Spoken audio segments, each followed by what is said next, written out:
allons parler de la mitzvah de demander pardon à son prochain, jusqu'à où et quand nous sommes impliqués dans cette mitzvah, et est-ce qu'on doit aller nous-mêmes demander pardon à notre prochain, ou est-ce qu'on peut envoyer quelqu'un à notre place. Alors la Mishnah nous dit dans le traité de Yuma, 85b, les avirot, les péchés qui concernent Ben Adam Lamakom, un homme, son créateur, Yom Kippour pardonne. Bien sûr, Yom Kippour avec le jeûne et la tchouva. Par contre, les averot chez Ben Adam Lachavero, les averot qui concernent les péchés, qui concernent l'homme et son prochain, En Yom Kippourim Mechaper, Yom Kippourim ne pardonnera pas tant qu'il n'a pas agréé le pardon de son prochain.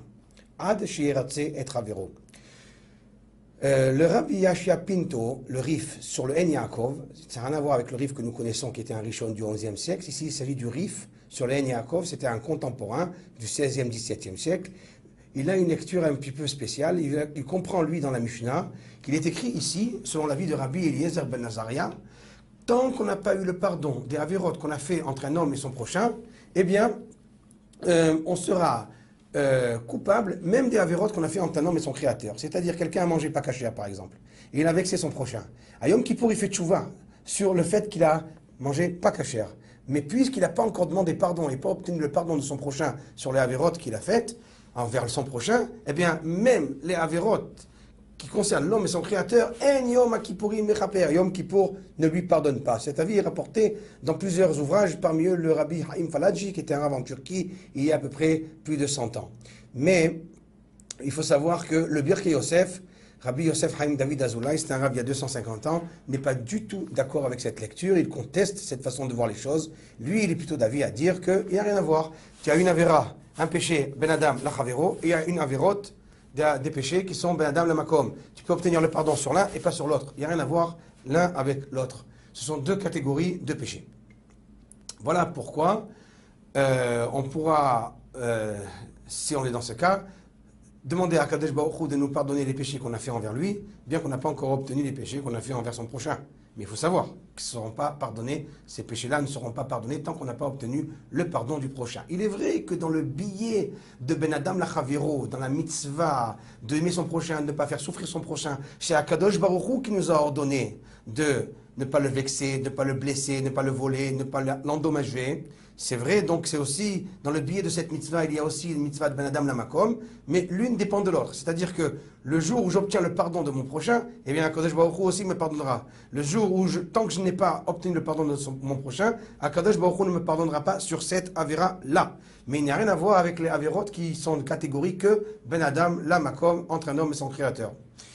Donc, si quelqu'un nous pose la question, je ne peux pas demander pardon à mon prochain, je n'ai pas la force, j'ai pas eu obtenu non plus le pardon de mon prochain. Est-ce que ça vaut quelque chose de demander pardon à Hachem pour les avérotes que j'ai fait envers lui? La halakha sera que oui. D'autant plus, nous fait remarquer le Rav Ovadia Yosef que même selon la vie de Rabbi Yashia Pinto, c'est la vie de Rabbi Eliezer ben Azaria qui nous dit une telle chose, une telle idée, que l'un dépend de l'autre. Mais Rabbi Akiva, lui, n'est pas du tout d'accord avec cette idée. Il pense que ce sont deux choses différentes et on peut très bien obtenir le pardon de l'un et pas de l'autre. Une catégorie d'Averot et pas obtenir le pardon sur une autre catégorie de Avera.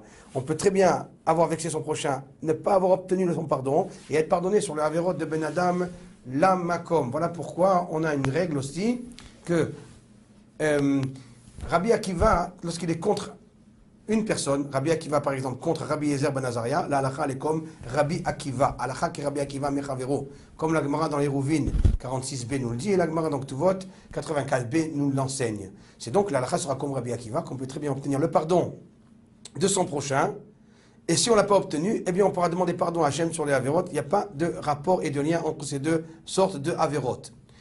Par contre, est-ce qu'on doit aller nous-mêmes demander pardon ou est-ce qu'on peut envoyer quelqu'un? La simplicité du langage du Rambam dans l'Ichot Teshuvah et la simplicité du langage du Shulchan Aruch qui a repris ce Rambam, c'est qu'on doit à prime abord aller nous-mêmes demander pardon. Si la personne n'a pas accepté, alors on lui enverra 3 personnes qui vont demander pardon à notre place. Elle n'a toujours pas accepté, encore une fois 3, elle n'a toujours pas accepté. Une 3e fois, on lui envoie un groupe de 3 personnes qui viennent demander pardon à notre nom. Si elle n'a pas accepté, c'est elle qui est cruelle. Et on ne pourra plus accuser la personne qui a vexé, puisque elle a fait le maximum pour obtenir le pardon. C'est là où on en sous-entend qu'à prime abord, on doit aller nous-mêmes demander pardon. Néanmoins, il y a des cas de figure où on voit qu'on peut envoyer quelqu'un. Dans la Torah même, nous voyons que les frères de Yosef ont envoyé des envoyés pour demander pardon à Yosef pour ce qu'ils lui ont fait à la fin de Parashat Vayechi. C'est donc que parfois on peut envoyer des envoyés.